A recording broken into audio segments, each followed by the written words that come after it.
¿Por qué mi papá prefirió hacerle caso a su nueva esposa en vez de pedir ayuda para mí? Ese día estaba echándole la mano a Margo, la esposa de mi papá, para preparar todo lo de su club de lectura, cuando la escalera en la que me subí se movió de repente y sentí cómo se iba. Un momento estaba colgando luces en el techo de la sala, y al siguiente ya me estaba cayendo de espaldas, sin poder agarrarme de nada. El golpe con el piso de madera retumbó en toda la casa. Me quedé tirada sin aire, sin poder moverme ni hacer otra cosa más que ver el ventilador girando sobre mí. El dolor que sentí en la espalda era insoportable, como si me apretara todo el cuerpo en oleadas que me mareaban tanto, que sentí que todo se oscurecía. Margo corrió, se agachó junto a mí y me preguntó, ¿estás bien? Pero cuando quise contestarle, lo único que salió fue un sonido raro, como de quejido. En cuanto intenté moverme, sentí una punzada horrible en la columna, como si algo raspara adentro, y grité, cayendo otra vez al suelo. Las piernas las sentía como si se me hubieran dormido, y la derecha ni siquiera la podía mover bien. Margo me dijo, no te muevas, y sacó su teléfono. Yo juré que le hablaría al 911, pero solo empezó a mandar mensajes. En eso entró mi papá corriendo desde el garage. Venía todo cubierto de grasa de estarle metiendo mano a su carro, y se quedó pálido cuando me vio tirada así. Intenté decirle que no sentía las piernas, pero ni siquiera podía pronunciar bien las palabras. Se arrodilló a mi lado, y Margo le contó lo de la escalera. Papá sacó su celular para marcar, pero Margo le agarró la muñeca y le soltó. Mejor espérate, a ver si no fue solo el susto y ahorita se le pasa. Yo no lo podía creer, ahí tirada sin poder mover las piernas, y ellos discutiendo si valía la pena pedir ayuda. Papá, con el teléfono en la mano, nos veía a las dos con una cara de no saber qué hacer, como si de verdad fuera difícil decidir. Margo, súper tranquila, le decía que una ambulancia era carísima y que yo siempre exageraba con los golpes, que igual, y en unos minutos se me quitaba, que su sobrino también se había caído de una escalera y en poco rato ya andaba como si nada. Mientras tanto yo sentía que el cosquilleo en las piernas subía y el pánico me apretaba la garganta de tanto miedo que sentía. Balbuceé que algo andaba muy mal en mi espalda, que necesitaba ayuda ya, y apenas en ese momento papá empezó a marcar al 911. Pero otra vez Margo le tapó el celular y le dijo, mejor intenta sentarla en el sillón, si puede caminar, no es tan grave. Papá le hizo caso y entre los dos intentaron moverme, pero apenas alzaron mis hombros. El dolor fue tan intenso que grité como nunca, y hasta el perro del vecino empezó a ladrar. Caí llorando, rogando que llamaran por ayuda, pero Margo insistía en esperar 5 minutos más, que su club de lectura empezaba en menos de una hora, y que si venían paramédicos le echaban a perder la noche que tenía semanas planeando. Papá solo miraba su celular, luego a Margo y luego a mí, como si de verdad estuviera eligiendo entre su esposa y una emergencia. El hecho de que dudara en pedir ayuda, mientras yo no podía ni mover bien las piernas, me rompió algo adentro, algo mucho peor que el golpe. Margo propuso que mejor me llevaran a la clínica en el carro, que así era más barato y rápido, y que así su club de lectura no sufría. Ya estaba buscando la dirección en el celular, y yo seguía tirada, diciéndoles que no podía moverme, y que seguro tenía algo grave en la columna, que así no se debía mover a una persona. Papá dijo que sí, que era buena idea, y empezó a decir cómo me subirían al carro, aunque un movimiento así puede dejar a alguien peor para siempre. Justo eso lo acabábamos de ver en clase de salud, pero parecía que a ellos ni les importaba. El dolor y el cosquilleo subían cada vez más, y yo tenía miedo de que se estuviera poniendo peor, mientras ellos solo pensaban en cómo llevarme. Margo vio el reloj y dijo, si vamos a la clínica, tenemos que salir ya para que regrese antes de que lleguen mis invitadas. Así, como si mi posible parálisis solo fuera un detalle más en su agenda. Ahí me di cuenta de que mi papá se había casado con alguien a quien, honestamente, le daba igual lo que me pasara. Intenté pedir por última vez que llamaran a una ambulancia y les recordé que no debían mover a alguien con ese tipo de lesiones, pero mi papá ya estaba convencido del plan de Margo. Fue a meter el carro al garage y Margo, parada junto a mí, solo me explicaba que la clínica estaba como a 15 minutos, que ahí tenían rayos X y todo lo necesario.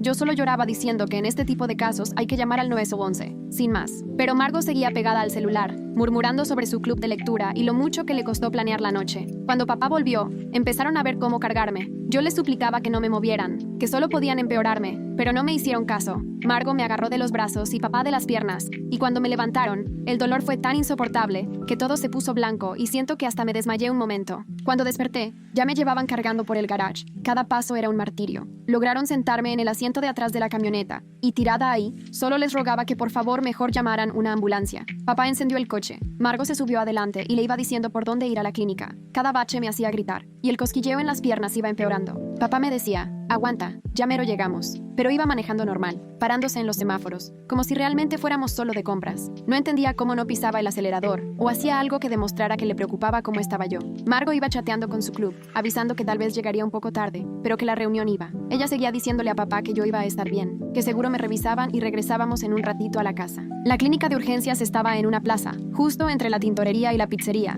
y cuando llegamos, desde el coche noté que había al menos 6 personas en la sala de espera. Papá estacionó y apenas abrieron la puerta para ayudarme a salir. Con tan solo intentar ponerme de pie, el dolor fue tan fuerte que terminé vomitando. Margo, con cara de asco, Se hizo a un lado para no mancharse los zapatos, mientras mi papá trataba de sostenerme. Mis piernas no respondían bien y me doblaba una y otra vez, así que mi papá prácticamente tuvo que cargarme hasta la entrada, mientras Margot iba abriendo puertas adelante de nosotros. La gente en la sala de espera volteó a vernos en cuanto cruzamos la puerta, y la recepcionista, en cuanto me vio, abrió mucho los ojos. Papá le explicó rápido que me había caído de una escalera, que me dolía la espalda y que no podía mover bien las piernas, pero la recepcionista de inmediato le dijo que eso era algo que necesitaba atención directamente en una sala de emergencias. No hay. Nos explicó que no estaban preparados para casos de posibles lesiones en la columna y que, en realidad, debimos haber marcado al 911 desde casa. Papá y Margot se miraron entre ellos, hasta que Margot empezó a discutir, diciendo que cuando menos me podían sacar una radiografía para saber qué tan grave era. La recepcionista, negando con la cabeza, explicó que aunque eso se pudiera, de todas maneras no podían hacer mucho y terminarían mandándome al hospital. Una enfermera salió de adentro, me echó un vistazo y preguntó cuánto tiempo llevaba desde la caída. Cuando papá le dijo que unos 20 minutos, la expresión le cambió de inmediato y nos preguntó por qué no habíamos pedido una ambulancia. Margot empezó a decir que era para no gastar tanto y que pensó que la clínica era más rápida, pero la enfermera le cortó la frase y le dijo que 20 minutos era mucho para esperar con una posible lesión así, que andarme moviendo sin estar bien inmovilizada me podía haber perjudicado para siempre. Nos dijo que de una vez iban a llamar al 911 y que yo debía estar recostada e inmóvil hasta que llegaran los paramédicos. Por fin, papá sacó el celular y marcó, mientras la enfermera me ayudaba a recostarme ahí en el suelo de la sala de espera. Me iba haciendo preguntas sobre lo que sentía y dónde me dolía, y cuando le platiqué del hormigueo que sentía en el torso, puso una cara muy seria. Le pidió a la gente que estaba en la sala que nos dieran chance, y consiguió unas cobijas para ponerme debajo de la cabeza. Margot estaba parada de brazos cruzados, medio enojada y mirando el reloj una y otra vez. Le oí decirle a mi papá que con todo esto tendría que cancelar su club de lectura. Los paramédicos llegaron rápido, como en 8 minutos, entrando con su camilla y equipo. Empezaron igual con preguntas sobre la caída y mis síntomas, y en cuanto mencioné lo del hormigueo y que no podía mover bien las piernas, se miraron preocupados. Uno le preguntó a papá por qué se tardaron tanto en pedir ayuda y por qué no me dejó quieta desde el principio. Papá intentó justificar que Margot pensó que sería menos grave y más rápido ir a la clínica, pero el paramédico lo interrumpió, diciendo que con esos síntomas y la tardanza, el moverme pudo haber tenido consecuencias graves. Me pusieron un collarín y con todo el cuidado del mundo, me aseguraron a una camilla rígida con correas para que no me moviera nada. El dolor era horrible. Yo lloraba y les pedía disculpas, pero uno de los paramédicos me dijo que lo estaba haciendo muy bien y que ya casi llegábamos al hospital. Subí a la ambulancia y uno se quedó conmigo, mientras el otro arrancaba. Escuché las sirenas al alejarnos de la clínica. Durante el camino, el paramédico me estuvo haciendo pruebas para checar mis nervios, pidiéndome que intentara mover distintas partes del cuerpo. Anotaba lo que yo le comentaba. Cuando traté de mover los dedos del pie derecho y no lo logré, vi cómo lo apuntaba en su tableta. Me puso un suero y estuvo revisando mis signos vitales, explicándome que íbamos directo al Centro Regional de Trauma, porque ahí tenían al mejor equipo de neurocirugía cerca. La palabra neurocirugía me heló la sangre, y le pregunté si eso significaba que me iban a operar la columna. Respondió que no sabrían nada hasta que me valoraran en el hospital con todos los estudios, pero que por mis síntomas era una posibilidad. El trayecto se me hizo eterno, aún con la sirena prendida, y en cada vuelta sentía lo amarrada que iba, y el poco control que tenía de mi propio cuerpo. El paramédico no dejaba de preguntarme cosas y tratar de mantenerme despierta, y yo le platiqué de la caída y la tardanza en pedir ayuda. No dijo nada, pero vi que apretaba la mandíbula cuando mencioné lo de los 20 minutos. Al llegar al hospital, entramos directo a un área llena de luces y gente con bata, donde todo el mundo se movía rapidísimo usando palabras médicas que yo ni entendía. Alguien me cortó la camiseta y me llenó de cables y electrodos en el pecho, mientras otra persona checaba mi espalda. Se presentó una doctora, la doctora Okonkwo, y nos explicó que necesitaban tomarme una tomografía de la columna para ver qué tan dañada estaba. Me volvió a preguntar qué podía sentir y mover, y al checar mis reflejos con una herramienta rara, un pie respondió, y el otro no. Ella seguía seria, pero alcancé a ver cómo se miraba con una enfermera. Me llevaron cuidadosamente a un cuarto con una máquina enorme, y el técnico me advirtió que tenía que quedarme completamente quieta, y que el aparato haría mucho ruido. El estudio no tardó ni 10 minutos, pero sentirme ahí, sin poder moverme, preguntándome qué habrían visto, se me hizo eterno. Terminando, me llevaron a una habitación en lo que la enfermera llamó la unidad de cuidados intensivos neurológicos. Papá y Margot llegaron como media hora después y los escuché peleando en el pasillo. Papá le reclamaba a Margot que su club de lectura no era importante, y ella le contestaba que llevaba semanas organizándolo y que no era tan fácil cancelarlo. Cuando entraron, Margot se quedó pegada a la puerta mientras papá se acercó a mi cama con una cara de angustia y arrepentimiento. Empezó a disculparse, diciendo que debió llamar al 911 desde el principio, y yo nada más lo veía, sin poder creer que se estaba disculpando por algo que pudo haberme dejado paralizada para siempre. En eso entró la doctora Okonkwo con los resultados y explicó que tenía una vértebra rota en la parte baja de la columna y que la médula espinal estaba bastante inflamada. Nos dijo que esa inflamación estaba apretando los nervios encargados de mover mis piernas y que por eso sentía toda esa debilidad y entumecimiento. Comentó que necesitaba operarme en la las próximas horas para estabilizar la fractura y liberar la presión de la médula espinal, y que por haber tardado en recibir atención la inflamación había empeorado. Mi papá se puso pálido y preguntó si eso significaba que tendría secuelas permanentes. La doctora Okonkwo le contestó que era demasiado pronto para saberlo, pero que cada minuto con la médula bajo presión aumentaba el riesgo de daño definitivo en los nervios. Me pidió que mi papá firmara los papeles para la cirugía de inmediato porque el tiempo era fundamental. Mientras él intentaba firmar pero le temblaban las manos, Margo seguía junto a la puerta, distraída viendo su celular. La doctora Okonkwo volteó hacia ella y le preguntó si quería saber algo sobre la operación, pero Margo solo negó con la cabeza y le dijo que estaba segura de que todo iba a salir bien. La cara de la doctora decía que no le convencía el poco interés de Margo, pero se mantuvo profesional y nos avisó que el quirófano ya se estaba preparando. Al poco rato llegaron 2 camilleros a mover mi cama y alistarme para llevarme. Mi papá me tomó la mano y me dijo: «Te quiero mucho, vas a estar bien». Y aunque quería creerle, no podía dejar de pensar que había puesto primero el club de lectura de Margo antes que mi bienestar. Me llevaron por los pasillos hasta la sala de preparación, donde un anestesiólogo se presentó y me explicó todo lo que iba a pasar. Él dijo que me pondrían anestesia general, que no iba a sentir ni recordar nada de la operación. Luego una enfermera empezó a ponerme medicamentos en el suero y me dijo: «En un ratito te va a dar sueño». Le pregunté si había posibilidad de que la cirugía no funcionara, y ella me apretó la mano con confianza y me dijo: «Aquí estás con los mejores, vas a estar bien cuidada». Lo último que recuerdo antes de quedarme dormida fue entrar a un quirófano súper iluminado y blanco, lleno de aparatos y caras enmascaradas mirándome. Alguien dijo: «Cuenta del 10 para atrás», y creo que solo llegué al 7 antes de que todo se apagara. Al despertar ya estaba en otro cuarto, con la garganta hecha trizas y la boca más seca que nada. Tenía un tubo metido y me dio pánico. Quise quitármelo, pero tenía amarradas las manos, y las enfermeras corrieron para calmarme diciendo: «Tranquila, todo está bien». Una de ellas me explicó que seguía con el tubo porque necesitaban tenerme conectada al ventilador un rato más para asegurarse de que todo estaba en orden. Ese mismo día en la noche me lo quitaron, y la garganta me dolía tanto que apenas y podía tragar. En ese rato entró otro doctor. Se presentó como el Dr. Yates, neurocirujano, y me explicó que habían puesto 2 varillas y 6 tornillos para estabilizar la fractura, y quitaron pedazos de hueso que estaban presionando la médula. Me dijo que la operación había salido bien, pero que la inflamación era mucha,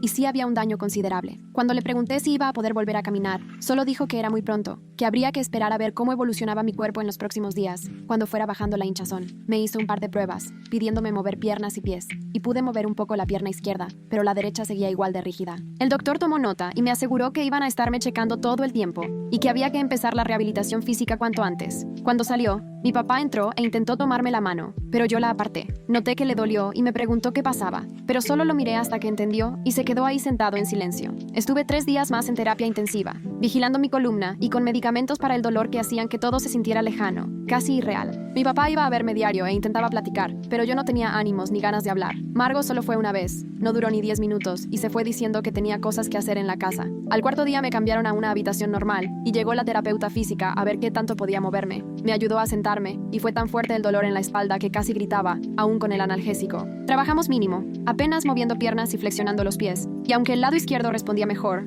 la pierna derecha seguía igual. La terapeuta dijo que eso, dentro de todo, era buena señal porque significaba que los nervios no estaban totalmente dañados, solo muy irritados. Me advirtió que mi recuperación iba a ser larga y necesitaba mucha terapia, probablemente por varios meses. Oír la palabra meses me cayó como balde de agua fría, porque yo creía que todo se resolvería pronto. Al 5.º día, mi papá llevó a mi hermanita Ivy a visitarme. En cuanto vio los tubos y monitores, Ivy empezó a llorar. Solo tiene 9 años y no alcanzaba a entender qué pasó. Nada más sabía que me caí y me lastimé la espalda. Traté de sonreírle para tranquilizarla, pero apenas sí me salió la voz, y ni yo me creí. Ivy preguntó cuándo iba a volver a casa, y le tuve que decir que todavía no sabía. Mi papá se la llevó aparte, y con palabras sencillas, le explicó lo de mi accidente y la cirugía. Ivy le preguntó si sería como cuando la abuela se rompió la cadera y usó andador, y mi papá le dijo que tal vez algo así, pero que confiábamos en que yo iba a salir mejor. Cuando se fueron, me quedé viendo el techo, pensando en todo eso que quién sabe si iba a volver a hacer. Se suponía que en otoño entraría al equipo de fútbol de la prepa. Llevaba todo el verano entrenando y ahora ni siquiera podía moverme sola.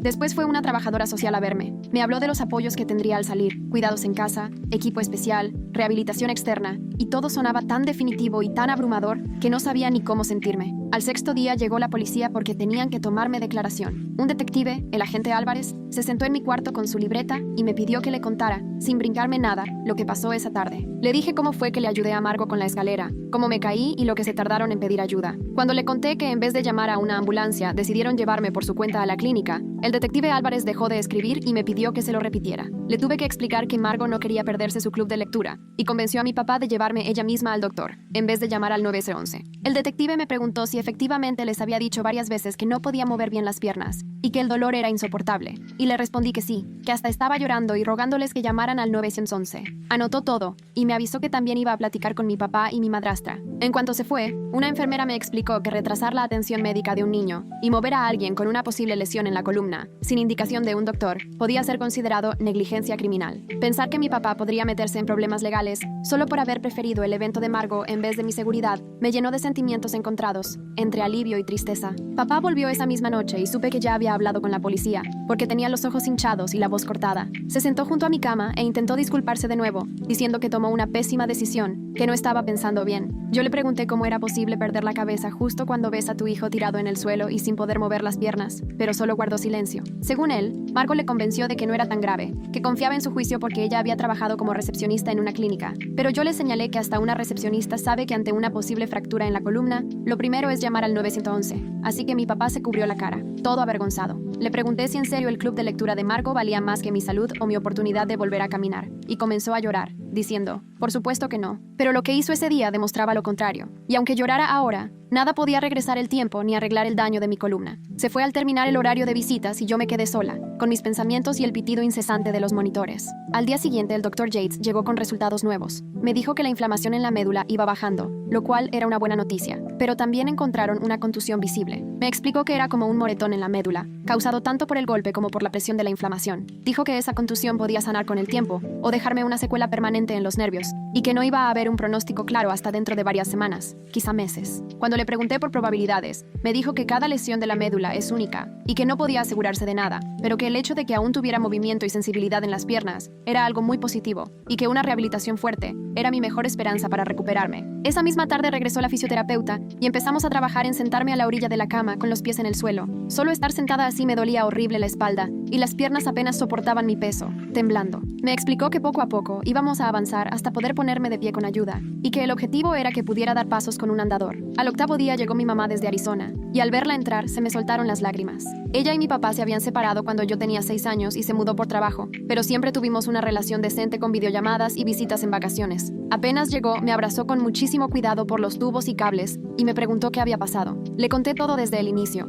y vi cómo su cara cambiaba de susto a enojo cuando le expliqué lo que hicieron mi papá y Margo, llevándome solo a urgencias y sin llamar al 911. Mi mamá se levantó y salió furiosa del cuarto. La escuché discutiendo en el pasillo con mi papá y aunque no entendí todo, sí oí clarito cuando lo llamó negligente y mal padre. Regresó todavía enojada, pero trató de controlarse por mí. Quiso hablar con los doctores, pidió todos los detalles de mi lesión y mi pronóstico y preguntó cosas que a mi papá ni le pasaron por la cabeza. También contactó a una abogada especialista en negligencia médica y protección infantil, diciendo que lo de mi papá y Margo era claramente abandono. La abogada, Rebecca Wolf, fue al hospital 2 días después y me entrevistó sobre todo lo que pasó. Grabó la conversación con mi autorización, apuntando los horarios y todo lo que cada quien dijo. Me explicó que si se retrasa la atención de emergencia a un menor con una lesión como la mía, se puede abrir un proceso legal por poner en peligro a un niño, y que esa demora empeoró las cosas en mi caso. Me dijo que la clínica tenía registrado el horario en que llegamos, y que tanto la recepcionista como la enfermera insistieron en llamar al 911, lo que confirmaba mi versión. Rebecca comentó que iba a presentar una denuncia ante el DIF, y que también iba a revisar si había motivos para una demanda civil por mis lesiones. Mi mamá le preguntó si era posible impedir que mi papá se quedara con la custodia de Ivy después de esto,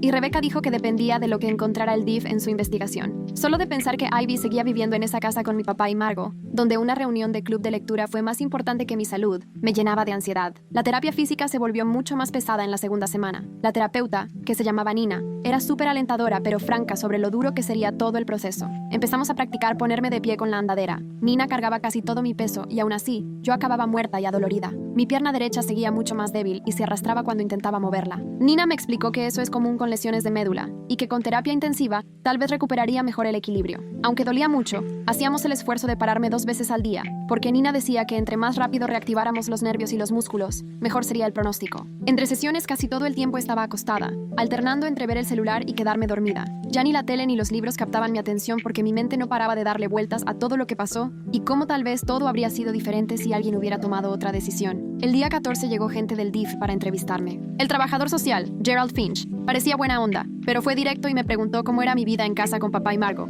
si alguna vez me habían descuidado, o si Margo me había tratado mal antes del accidente. Le platiqué cómo Margo siempre me tachaba de torpe o de exagerada, y cómo convencía a mi papá de que yo hacía una tormenta en un vaso de agua cada vez que tenía algún accidente, aunque fuera una tontería, sobre todo en el último año. Gerald tomó nota de todo y me dijo que iba a entrevistar por separado a mi papá, a Margo y a Ivy. Me preguntó si me sentía segura de regresar a la casa de mi papá después de salir del hospital, y la verdad le confesé que no estaba nada segura. No más de pensar en vivir con alguien que prefirió arriesgarse a dejarme paralizada solo por no querer perderse una fiestecita, me ponía los pelos de punta. Pero tampoco quería separarme de Ivy, que ya había pasado por el divorcio y no necesitaba más problemas en su vida. Gerald me dijo que entendía lo complicado del asunto, y que lo principal para él era asegurarse de que todos los niños en la casa estuvieran bien, y que lo que necesitaran fuera lo más importante. Mamá empezó a mover cielo, mar y tierra para pedir una licencia larga de su trabajo y poder quedarse en la ciudad mientras yo me recuperaba. Consiguió un departamento amueblado, cerquita del hospital, rentado por pocos meses, y me dijo que apenas me dieran de alta, me iría con ella y no volvería a casa de mi papá. Obvio,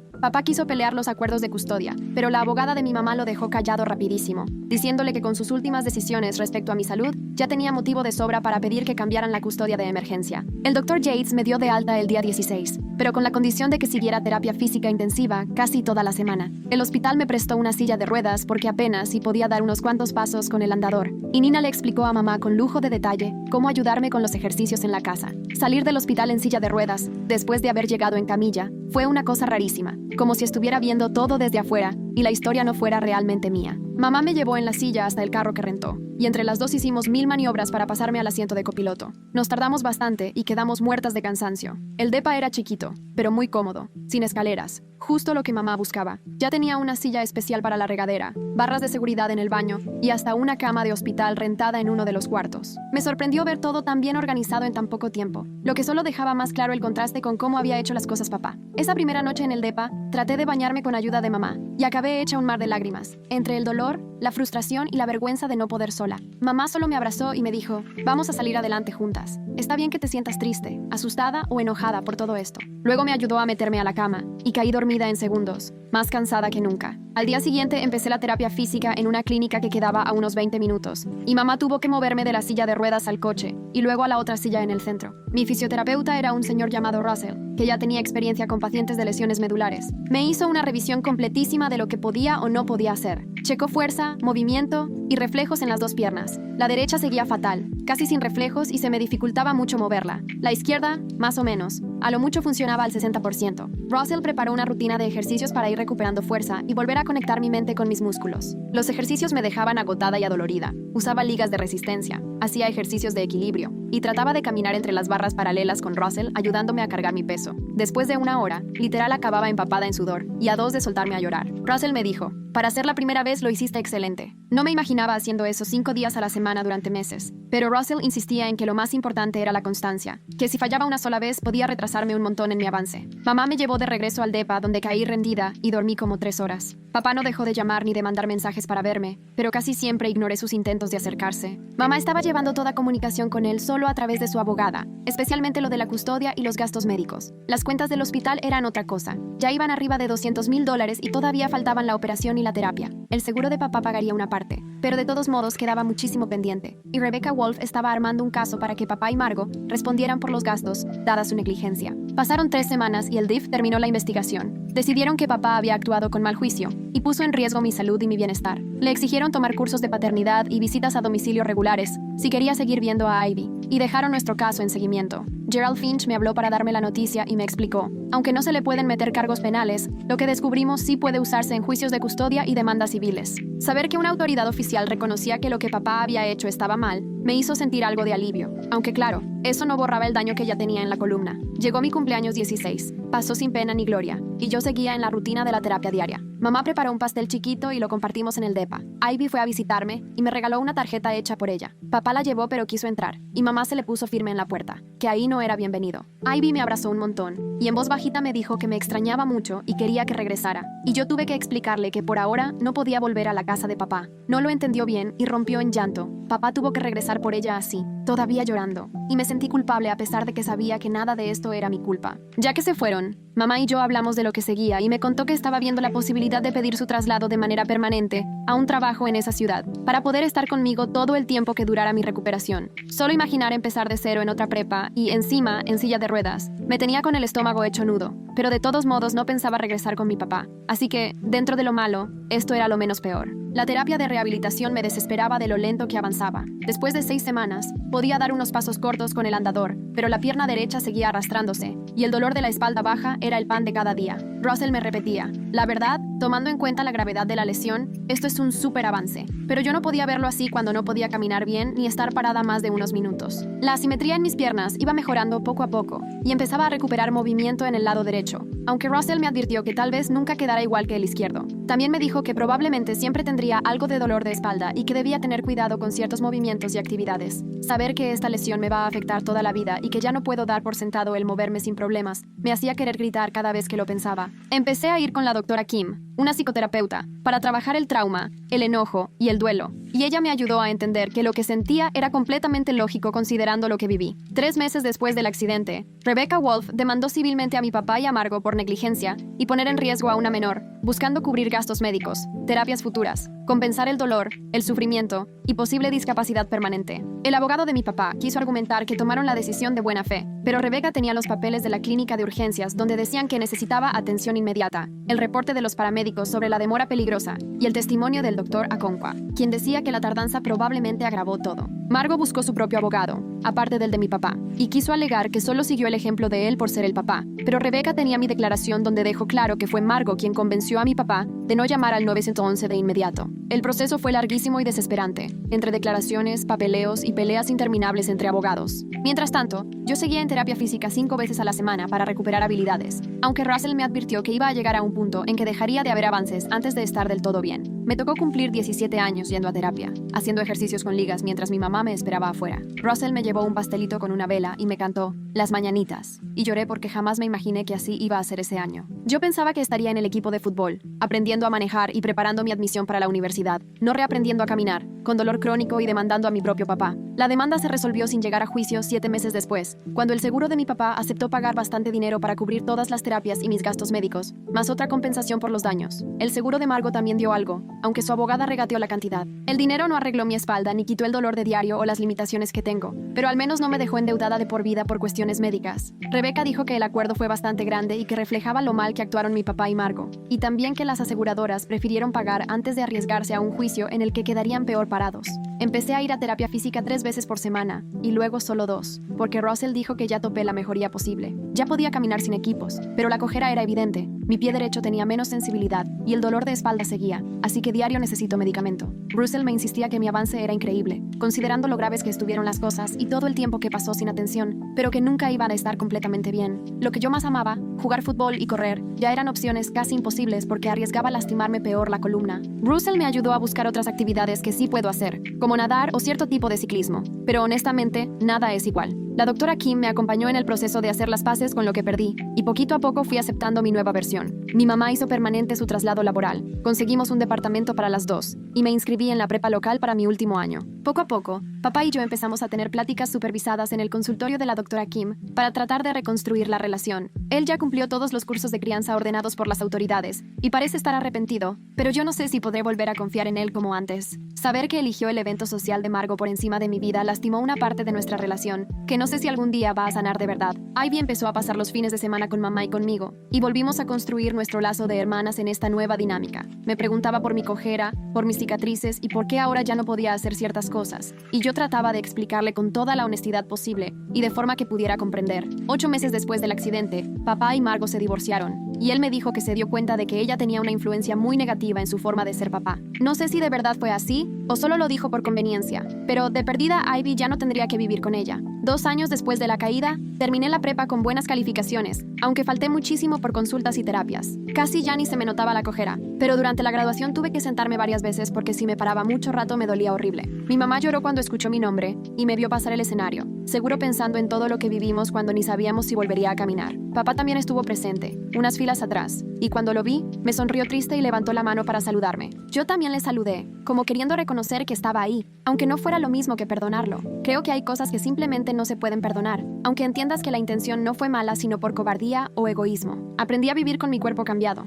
el dolor constante y la realidad de que alguien que debía protegerme tomó una decisión egoísta que me marcó para siempre. Y entendí que a veces las personas que más deben cuidarte pueden fallarte de formas increíbles y dolorosas, y que lo único que puedes hacer es sobrevivir y empezar a reconstruir lo que queda. Gracias por llegar hasta aquí. Si te gustó, regálame un like, deja un comentario y suscríbete para que no te pierdas la próxima historia.